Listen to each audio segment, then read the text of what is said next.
बढ़ाते हुए अब मलिक जावेद साहब आपके पास आ रही हूं। देखिए, महत्वपूर्ण हो जाता है जब हम विश्वास की बात करते हैं, हम न्याय की बात करते हैं, तो वहां पर ना तो अधूरा सत्य चलता है, ना अधूरा तथ्य चलता है, ना अधूरी बात चलती है। ये अधूरापन ही उस सेलेक्टिव अप्रोच का आधार बन जाता है। न्यायिक व्यवस्था ये कह रही है, न्यायालय ये कह रहा है कि भाई हेट स्पीच है, इसे लेकर राजनीति और धर्म को अलग रखने की जरूरत है।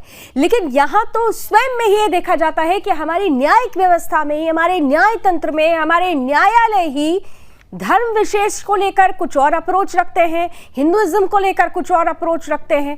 यहां पर एक व्यक्ति कहता है कि 15 मिनट के लिए पुलिस को हटा दो, फिर देखो क्या होगा, लेकिन कहा जाता है साक्ष्य तथ्य प्रमाण नहीं है। लेकिन दूसरी तरफ अगर छत्रपति शिवाजी महाराज की शपथ ली जाती है तो वो हेट स्पीच करार दे दी जाती है। कहा जाता है भाई वहां तो प्रमाण है, तथ्य है।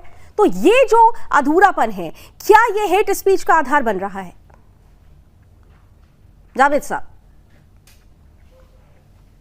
जो कोई भी अपराध करता है वो क्रिमिनल होता है, उसमें हिंदू और मुसलमान के चश्मे से देखने की जरूरत नहीं है। लेकिन लावनी जी, मैं आपके सामने कुछ हेट स्पीच के आंकड़े रखना चाहूंगा। 2014 में एनसीआरबी का आंकड़ा दे रहा हूं मैं आपको।